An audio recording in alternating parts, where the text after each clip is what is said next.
अपने जीवन की गवाही दूसरों के सामने रखना हमेशा मुझे उत्साह से भर देता है। मैं और मेरी पत्नी बोनी दुनिया के दो अलग हिस्सों से हैं। मेरा पालन पोषण केनिया में, अफ्रीका में हुआ था, लेकिन मेरा जो बैकग्राउंड है वो इंडिया से है। उस समय केनिया में और साथ ही साथ इंडिया में भी ब्रिटिश रूल था। केनिया में जहाँ पर हम रहते थे वहाँ पर बहुत सारे हिंदू भाई बहन थे हमारे, और काफ़ी सारे मंदिर भी थे। मेरे अंदर बहुत ही ज़्यादा इच्छा थी कि मैं भगवान को जानूं, ईश्वर के पास में पहुंचूं, ईश्वर की सच्चाई को जानूं। इसके लिए मैं मंदिर जाता था, मैं बहुत सारे सवाल पूछता था। मेरे मन में एक इच्छा थी कि मैं कैसे भी करके परमेश्वर को जान लूं। वो एक बिल्कुल ऐसा समय था जब मैं परमेश्वर को जानने के लिए बिल्कुल पागल था, लेकिन मुझे सच्चाई पता नहीं लग रही थी। मुझे लगता है वो परमेश्वर को जानने की भूख मेरे अंदर खुद परमेश्वर ने ही डाली थी। आज मैं जब दुनिया के हर एक देश में जाता हूँ प्रचार करने के लिए, तो मैं लोगों से पूछता हूँ कि आपके अंदर क्या परमेश्वर के प्रति भूख है, और अधिकतर लोग कहते हैं हाँ, वो जानना चाहते हैं परमेश्वर के बारे में। ऐसी ही भूख मेरे अंदर थी। मैं मंदिरों में जाता था, पुजारियों के साथ बैठता, उनसे सवाल करता, और साथ ही साथ मैंने जो हिंदुओं के ग्रंथ होते हैं वो भी मैंने पढ़े, उनके अंदर से जानने की कोशिश करी। साथ ही साथ मैंने दूसरे धर्मों की किताबें भी पढ़ी, लेकिन मुझे सच्चाई का पता नहीं लगा। जब मैं 16 साल की उम्र का था तब हमारे यहाँ पर एक क्रिश्चियन मिशनरी आई, एक महिला जो कि बच्चों के बीच में कुछ कार्यक्रम कर रही थी। वो हमारे पास वाली गली से गुजर रही थी। हमारे भी पड़ोस के कुछ लोग उसके पास जाते थे सीखने के लिए। उसे प्यास लगी और पास में ही हमारा घर था, तो वो हमारे घर के पास रुकी और उसने मुझसे पानी मांगा कि कहा आप मुझे पानी दे दो।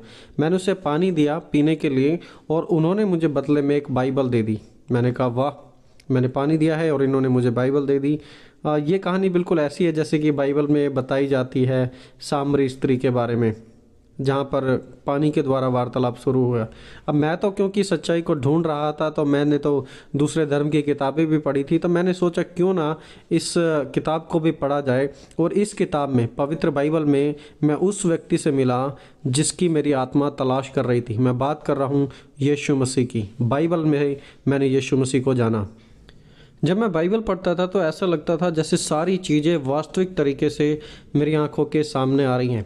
उदाहरण के तौर पर मैं सुसमाचार पढ़ता, तो जब मैं सुसमाचार पढ़ता तो मैं यीशु के जीवन को रियलिटी में देख पाता था कि कैसे यीशु जीवित है। और ख़ासकर अगर मैं बात करूं सुसमाचारों की, तो सुसमाचार जब मैं पढ़ता था तो ये बिल्कुल एक्टिव थे। इससे पहले मैंने कभी ऐसी कोई किताब नहीं पढ़ी थी। जब मैं बाइबल पढ़ता हूँ, जैसे परमेश्वर का वचन भी कहता है इब्रानियों 4:12 में कि परमेश्वर का वचन प्रबल और दो-धारी तलवार के समान है, ऐसा ही ये वचन कुछ मेरे जीवन में कर रहा था। जब मैं इसे पढ़ता तो मुझे सब चीज़ें रियल लगती, और जब मैं यीशु से मिला, जिस यीशु को मैंने सुसमाचार में पढ़ा, उसकी ज़िंदगी बाकी सब लोगों से अलग थी। अब मैंने किसी दूसरी किताब में ऐसा कभी नहीं पढ़ा था, इसलिए मैं सोचने लगा कि हाँ, यीशु सबसे अलग है। यूहन्ना 14 अध्याय में मैंने पढ़ा कि यीशु ने दावा किया है कि मार्ग, सच्चाई और जीवन वो ही हैं, और मैं तो सच को ढूंढ ही रहा था। उन्होंने कहा सच कोई बात नहीं है, सच एक व्यक्ति का नाम है। जीसस ने कहा था आई एम द ट्रूथ, मतलब सच एक व्यक्ति है, और वो व्यक्ति यीशु हैं जो कि परमेश्वर के इकलौते बेटे हैं। और ये मेरे लिए बड़ा ही आश्चर्यचकित करने वाला था, क्योंकि ज़िंदगी भर मैं सच्चाई को ढूंढ रहा था और अब सच्चाई मेरे सामने थी। मुझे पवित्र बाइबल पढ़कर यह एहसास तो हो गया था कि अगर मैं यीशु के साथ चलना चाहूँ तो मेरी ज़िंदगी इतनी आसान नहीं होगी। या तो मुझे आज संसार को चुनना है, या फिर यीशु मसीह को चुनना है। या तो अपने परिवार को छोड़ना है, या फिर यीशु मसीह को छोड़ना पड़ेगा, क्योंकि हालात इतने अच्छे नहीं थे। तो मैं चुपचाप रहा, लेकिन बार बार वो बात मेरे मन में आती कि मार्ग, सच्चाई और जीवन मैं ही हूँ, तुम्हें मेरे पीछे चलना है। मैंने सोचा कि आज के बाद मैं इस बाइबल को पढ़ना ही बंद कर दूंगा, इसे बंद करके रख देता हूँ, फिर कभी दोबारा इसके बारे में नहीं सोचूंगा। फिर एक दिन सुबह 9 बजे के करीब, ये गर्मी का मौसम था, काफ़ी गर्मी उस दिन पड़ रही थी। जैसा कि आपको पता है अफ्रीका में गर्मी थोड़ी ज़्यादा होती है, तो उस दिन गर्मी बहुत ही ज़्यादा थी। और अचानक मैं परमेश्वर के बारे में सोचते सोचते बेहोश हो गया। मुझे कुछ समय तक होश नहीं आया। जब मैं अपने होश में आया तो मैं एक दूसरे स्थान में था। मेरा शरीर तो अभी भी पृथ्वी पर गिरा हुआ था, लेकिन मेरी आत्मा अब स्वर्ग में पहुंच गई थी। वहाँ पर मैंने सोने की गलियाँ देखी। वहाँ पर मैंने ऐसे रंगों को देखा जिन्हें मैंने पृथ्वी पर कभी नहीं देखा है। वहाँ पर मैंने देखा कि हर चीज़ में इतनी सुंदरता है। वहाँ का म्यूजिक बहुत ही बेस्ट क्वालिटी का है। ऐसी चीज़ें पृथ्वी पर कभी नहीं दिखती। वहाँ पर एक अजब ही रोशनी थी। आज मैं समझता हूँ उस रोशनी को, उस समय मैं नहीं समझता था। उसे हम ग्लोरी ऑफ गॉड कहते हैं। उस समय एक ऐसी रोशनी आ रही थी जैसे कि सूर्य की रोशनी कितनी तेज होती है। तो मान लीजिए वहाँ पर 10,000 सूरज एक साथ थे, इतनी चमक धमक की वहाँ पर रोशनी थी और वो रोशनी मेरी तरफ आ रही थी। तब मैंने रियलाइज़ किया कि उस रोशनी में, उस महिमा में प्रभु यीशु मसीह मेरी ओर चले आ रहे थे। जब मैंने उन्हें देखा तो मुझे किसी एक्सप्लेनेशन की ज़रूरत नहीं थी। मेरी आत्मा में मुझे पता लग गया कि वो परमेश्वर हैं। प्रभु यीशु मसीह मेरे पास आए, उन्होंने मेरी तरफ मुस्कुराया और मेरे कंधे पर हाथ डाला और कहा, मेरे बेटे तुम्हारा स्वागत है। और वो मेरे लिए एक बड़ा अद्भुत एक्सपीरियंस था। मेरी आँख, यानी कि मैं अगले दिन का तकरीबन 5 बजे के करीब होश में आया। उस समय पूरे दिन और रात मैं बेहोश पड़ा रहा।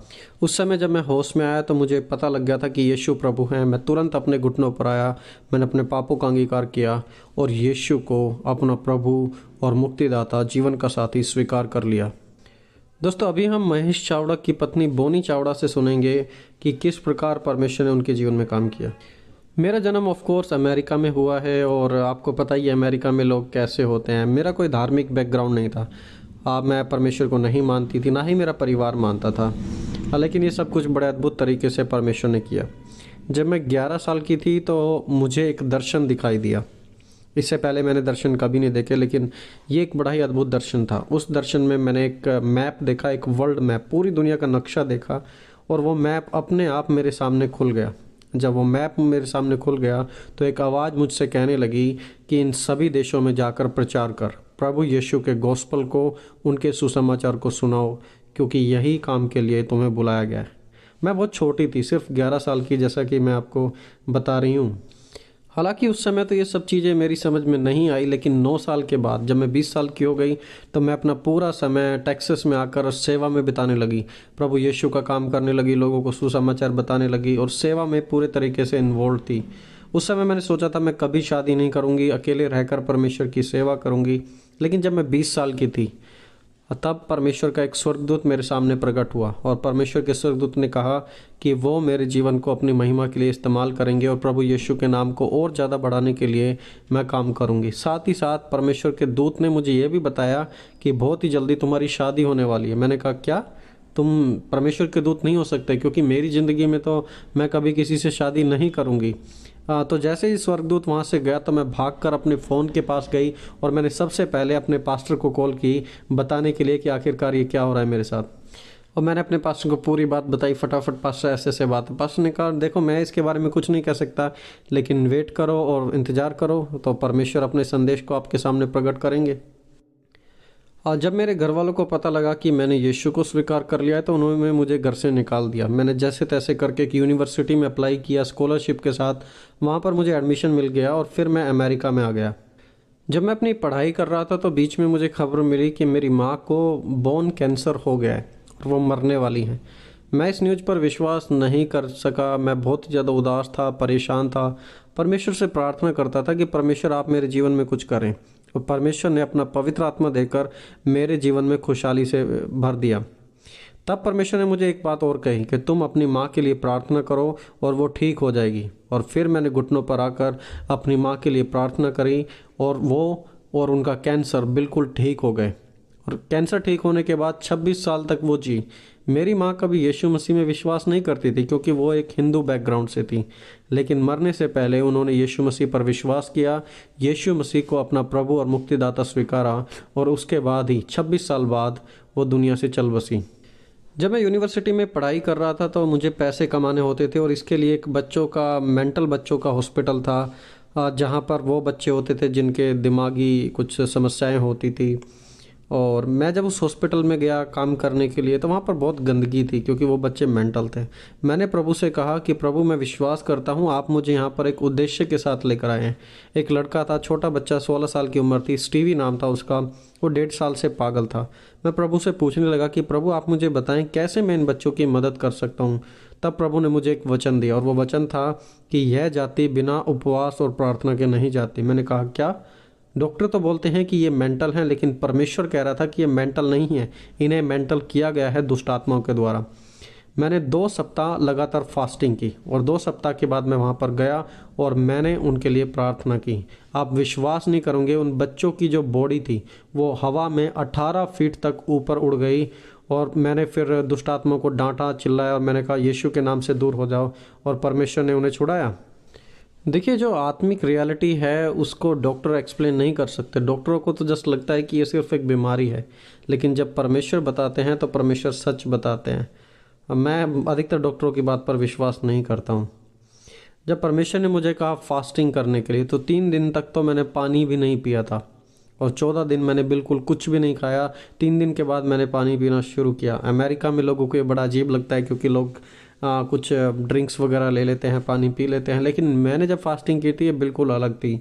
और परमेश्वर ने मुझे कहा था वो मुझे इसके द्वारा सामर्थ्य देंगे, और परमेश्वर ने ऐसा किया भी, क्योंकि परमेश्वर के हर एक वादे हाँ और आमीन में हैं, और वो बिल्कुल सच्चे हैं, उनमें कोई भी झूठ नहीं है। जब मेरी और महेश की शादी हुई, परमेश्वर हमें बहुतायत से इस्तेमाल कर रहे थे अलग अलग स्थान पर। उस समय महेश को अफ्रीका जाना था, क्योंकि वहाँ पर उन्हें सुसमाचार प्रचार करने के लिए बुलाया गया था और छुटकारे की सेवा करने के लिए वहाँ पर बुलाया गया था। तो महेश उस समय अफ्रीका गए हुए थे और मैं घर पर थी। मैं प्रेग्नेंट थी। डॉक्टरों ने कहा कि तुम्हारी प्रेगनेंसी ख़राब होने वाली है, तुम्हारा बच्चा मर जाएगा। उस समय क्या हुआ, हमें ऐसा लगने लगा था कि परमेश्वर हमें सेवा के लिए बुला रहे हैं, और हम धीरे धीरे सेवा में बढ़ भी रहे थे और परमेश्वर हमें उपयोग कर रहे थे अपने कार्य के लिए। मेरे पेट में बहुत ज़ोर से दर्द हुआ। जब मैं चेकअप के लिए गई तो डॉक्टरों ने कहा कि तुम्हारा बच्चा मर गया है। मैं सुनकर बहुत उदास हुई और मैं घर पर आकर प्रार्थना करने लगी। मैंने कहा प्रभु ये कैसे हो सकता है, और उन्हें बच्चा निकालना था, तो उन्होंने कहा अगले दिन तुम्हारी सर्जरी होगी। मैं बहुत ही उदास थी, लेकिन जब रात को मैं प्रार्थना कर रही थी तो परमेश्वर ने कहा कि तुम्हारा बच्चा मरा नहीं है, वो जीवित है, और वो बच्चा मेरी देन है तुम्हारे लिए। तुम एक जीवित बच्चा जनोगी और तुम उसका नाम एरोन रखना। ये बिल्कुल ऐसा था जैसा परमेश्वर मुझसे डायरेक्टली बात कर रहा है, और मैं उसे सुनकर बहुत खुश हो गई कि मेरा बच्चा मरेगा नहीं, लेकिन वो परमेश्वर के लिए जिएगा, क्योंकि जीवन अब उसको परमेश्वर ही दे रहे हैं। हमारा बच्चा जीवित पैदा हुआ, वो जीवित था, लेकिन डॉक्टरों ने देखा कि उसका वेट कम था। पैदा होने के समय उसकी बॉडी में काफ़ी सारे इन्फेक्शन थे। तो अगेन डॉक्टरों ने हमें डिस्करेज किया। डॉक्टरों ने कहा कि अभी तो ये ज़िंदा है, लेकिन शायद कुछ घंटों में ये चल बसेगा, क्योंकि इस प्रकार के बच्चे अधिकतर सर्वाइव नहीं करते, ज़िंदा नहीं बचते हैं कुछ घंटों के बाद। इधर डॉक्टर हमें कुछ ऐसी खबरें दे रहे हैं जिनकी वजह से हम उदास हो चुके हैं, टूट चुके हैं। और वहीं दूसरी ओर मुझे फिर दोबारा अफ्रीका जाना था, क्योंकि वहाँ पर मेरे दोस्त डेरेक प्रिंस और मैं एक मीटिंग में प्रचार करने वाले थे, आउटरीच करने वाले थे अफ्रीका के बहुत सारे देशों में। तो मैं वहाँ पर जाना चाहता था। लेकिन दूसरी तरफ मैं देखता हूँ कि मेरा छोटा सा बच्चा मरने वाला है, कुछ देर में डॉक्टर मना कर रहे हैं। मैं बहुत ही उदास था कि मैं क्या करूँ। और उस समय मेरी पत्नी ने कहा तुम्हारे यहाँ रुकने से कुछ नहीं होगा, यहाँ से ज़्यादा तुम्हें अफ्रीका में तुम्हारी ज़रूरत है, क्योंकि यहाँ तुम सिर्फ एक को नहीं बचा सकते अपनी मर्ज़ी से, लेकिन अफ्रीका में जाकर प्रचार करके मसीह के बारे में बताकर तुम लाखों आत्माओं को बचा सकते हो। और मेरी पत्नी ने वहाँ पर मुझे जाने दिया। हाँ, मैंने अपने पति को जाने दिया, क्योंकि मुझे लगता था कि अफ्रीका में उस समय बहुत ही ज़्यादा ज़रूरत थी प्रभु यीशु के सुसमाचार की। वहाँ पर मेरे पति और साथ ही साथ डेरेक प्रिंस, उन्होंने मिलकर लाखों लोगों को प्रचार किया और हज़ारों आत्माएं वहाँ पर बचाई थी। तो मुझे पवित्र आत्मा ने पहले ही बता दिया था कि सब कुछ ठीक हो जाएगा, तुम्हें इतने घबराने की ज़रूरत नहीं है। तो मैंने भी फिर अपनी पत्नी की बात मानी, और मैंने लगा कि हाँ परमेश्वर का कार्य ज़रूरी है। मैंने छोड़कर चला गया। उसके बाद डेरेक प्रिंस जिम्बाब्वे चले गए और मुझे कोंगो में जाना था। कोंगो में जब मैं वहाँ पर गया तो सुबह हमारी एक मीटिंग थी। मैंने वहाँ पर प्रचार किया, लोगों के लिए प्रार्थना की, और वहाँ पर लंगड़े चलने लगे, अंधे देखने लगे, गूंगे बोलने लगे। एक बड़ी परमेश्वर की बेदारी वहाँ पर आने लगी। तो और जब शाम को मीटिंग हुई तो उस शाम की मीटिंग में तकरीबन 1 लाख लोग वहाँ पर आ गए थे। और फिर उस दिन भी बहुत सारे छुटकारे हुए, मुर्दे तक भी जिंदे वहाँ पर हो रहे थे। लोगों की सालों साल की पुरानी बीमारियाँ ठीक होने लगी, और ये बात पूरे देश में फैल गई कि इस प्रकार प्रेयर मीटिंग में हो रहा है। आप यकीन नहीं करेंगे, लेकिन राष्ट्रपति खुद उस मीटिंग को अटेंड करने के लिए आए थे कोंगो में। उन्होंने अपने सिक्योरिटी गार्ड्स भेजे, और हमारी जो फाइनल मीटिंग थी, जो कि आखिरी दिन की मीटिंग थी, उसमें 3 लाख लोगों ने भाग लिया। इतनी जगह की हमारे पास कमी थी, और परमेश्वर ने छुटकारे के बाद छुटकारे लोगों के जीवन में किए, और परमेश्वर ने मुझे अफ्रीका में बहुत ही ज़्यादा फेमस कर दिया था उस समय। जब मैं वहाँ पर प्रचार कर रहा था, स्टेज के ऊपर था, पवित्र आत्मा ने मुझे कहा तुम पीछे हो जाओ। मैं समझा नहीं उस बात को, लेकिन मैं पीछे हो गया। और फिर पवित्र आत्मा ने मेरे मन में एक बात डाली कि यहाँ पर इस भीड़ में एक ऐसा व्यक्ति है जिसका बच्चा सुबह ही पैदा हुआ था, वो मर गया है। तुम उसे आगे बुलाओ और उसके लिए प्रार्थना करो। मैं समझ नहीं पा रहा था कि ये क्या हो रहा है, लेकिन पवित्र आत्मा ने बोला है तो मैंने माइक में बोला कि अगर कोई ऐसा व्यक्ति है जिसका बच्चा आज सुबह मर गया है तो वो स्टेज पर आए। तो वहाँ से एक व्यक्ति निकल कर आया, और इवन जो मैंने किताब लिखी थी अपनी, उस किताब में तो मैंने उस बच्चे का डेथ सर्टिफिकेट भी लगाया हुआ है, उसकी फ़ोटोकॉपी वहाँ पर है, आप उसे पढ़ सकते हैं। पवित्र आत्मा ने मुझे कहा कि प्रार्थना करो उस बच्चे के लिए, और पवित्र आत्मा के कहने के अनुसार मैंने प्रार्थना की। और उसी समय जब हम प्रार्थना कर रहे थे तो उसी समय उस बच्चे को हॉस्पिटल में छींक आनी शुरू हो गई, और वो जो मुर्दा बच्चा था जो सुबह 4 बजे से रखा था दफनाए जाने के लिए, उसके अंदर जान आ गई। मामला वहीं पर ख़त्म नहीं हुआ। अब क्योंकि ये बच्चा ठीक हो रहा है तो इसकी आशीष के साथ साथ मेरा बच्चा भी, जो अमेरिका में वेंटिलेटर पर है, जो कि मरने वाला था, डॉक्टर ने कह दिया था कि मर जाएगा, उसकी आशीष भी वहाँ पर पहुँच गई और परमेश्वर ने हमारी प्रार्थना को सुन लिया। तो वो बच्चा जिसके लिए हमने प्रार्थना करी वो तो ठीक हुआ ही हुआ, उसके साथ ही साथ हमारा बेटा एरोन भी ठीक हो गया। आज उसकी उम्र 21 साल है और वो अमेरिका में नॉर्थ कैरोलिना की एक यूनिवर्सिटी में एक बहुत ही ब्राइट स्टूडेंट है, जिसे परमेश्वर अपनी महिमा के लिए इस्तेमाल करते हैं।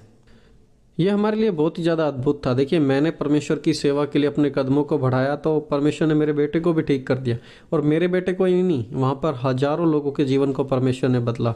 उस मीटिंग के बाद 100 से भी ज़्यादा नई कलीसियाँ वहाँ पर स्थापित हुई, लोगों के बीच में परमेश्वर का कार्य बढ़ा और परमेश्वर की महिमा बढ़ती गई।